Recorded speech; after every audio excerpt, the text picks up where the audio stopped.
There's a particular kind of man you've met before. You just didn't recognize him. He doesn't complain, doesn't cry, doesn't ask for help, even when he's drowning.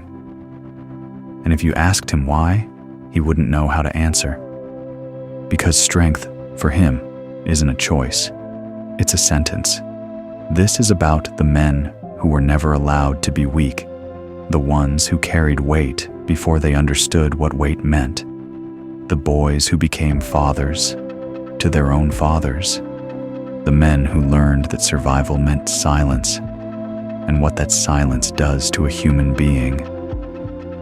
Let's start with something most people won't say out loud. Not every man who appears strong chose to be strong. Some were forced into it, shaped by circumstance, molded by fear, absence, or responsibility that came far too early. And the difference between chosen strength and forced strength? That difference breaks people. When a boy is told, either through words or through brutal experience, that his emotions are inconvenient, that his pain is a burden, that crying makes him less, something happens inside him. Not immediately, not loudly, but it happens. He learns to bury things. He learns that love comes with conditions, that approval is earned through performance, that being needed is the closest thing to being valued. And over time, he stops knowing the difference.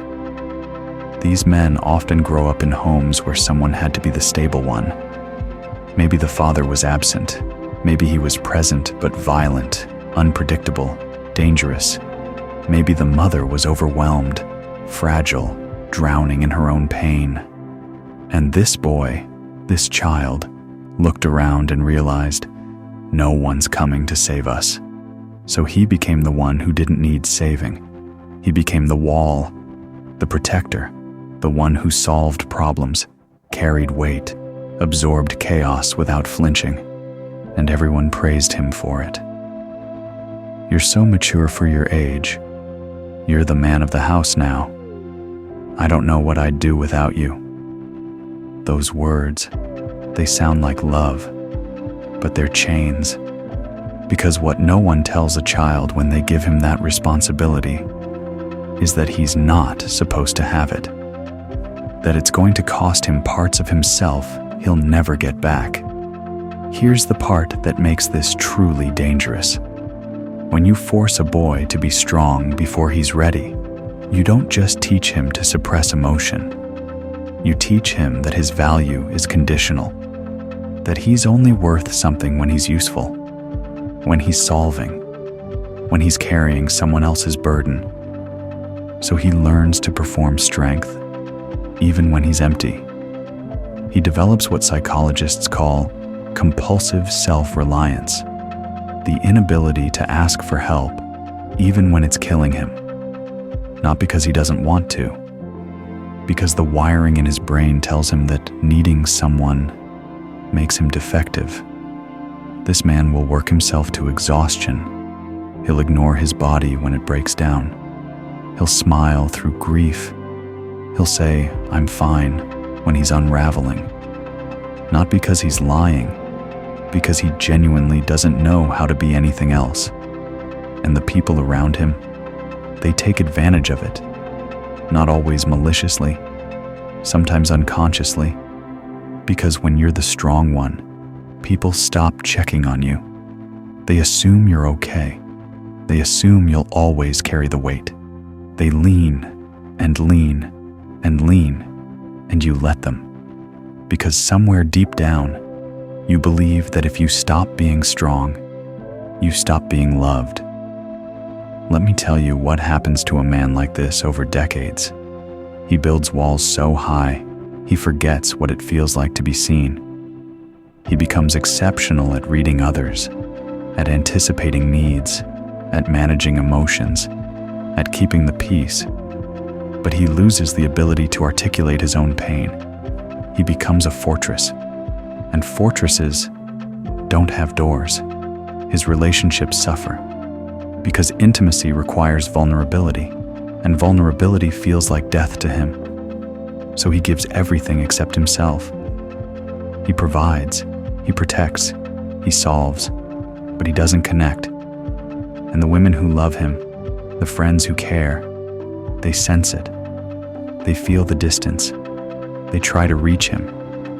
But he's been trained to believe that opening up is weakness, that needing comfort is failure. So he stays alone, even when he's surrounded by people. Now let's talk about what this looks like in real life. Because once you understand the pattern, you'll see it everywhere. He'll give you the shirt off his back. He'll work 3 jobs to keep his family stable. He'll show up for everyone.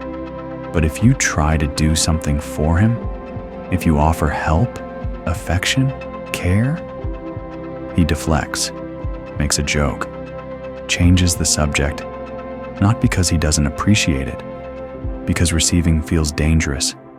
It feels like admitting he's not enough, and admitting that terrifies him. Men who were forced to be strong often have one emotional outlet: anger. Not because they're violent, but because anger is the only emotion that doesn't feel weak to them. Sadness? That's vulnerability. Fear? That's cowardice. Grief? That's collapse. But anger feels like power, like control. So when they're hurt, when they're scared, when they're breaking, it all comes out as rage, and the people around them don't understand. They see the anger. They don't see the pain beneath it. Here's the warning sign most people miss. When a man who's been strong his entire life finally breaks, he doesn't scream. He doesn't lash out. He goes silent. He withdraws, stops answering calls, stops showing up, just fades. And everyone assumes he's fine, because that's what he's always been. But silence, in a man like this, is a red flag. It's not peace, it's surrender. It's the sound of someone who's given up on being seen. So how do you recognize him? How do you help him? First, understand that you can't fix him. You can't force him to open up. You can't love him into vulnerability. Because his conditioning runs deep. It's not a choice. It's survival wiring. But here's what you can do. You can create safety without pressure.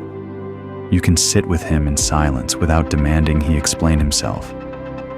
You can remind him, gently, consistently, that his worth isn't tied to his usefulness.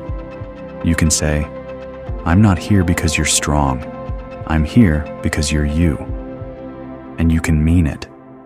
If you are this man, if you see yourself in this, I need you to hear something. You were never supposed to carry that weight alone. The people who gave it to you, they were wrong. Not cruel necessarily, but wrong. And the belief you've carried your entire life, that you're only valuable when you're strong, that's a lie. A lie that's kept you alive, yes, but also kept you isolated. And you don't have to live like that anymore. Asking for help doesn't make you weak. It makes you human. Letting people see you, really see you, doesn't make you a burden. It makes you real. And you deserve to be both strong and soft. You deserve to rest. Strength that's forced isn't strength. It's endurance. It's survival. It's a scar that never healed. And the men who carry it, they walk among us every day. In our families, in our workplaces, in our mirrors. Silent, steady, slowly disappearing. This is Mind Enigma. If this resonated with you, if you've lived this, loved someone living this, or finally understand someone you couldn't reach, leave a comment. Not for me, for the person who needs to know they're not alone, and subscribe. Because we're going to keep pulling back the curtain on the truths people are too afraid to say out loud. Stay aware.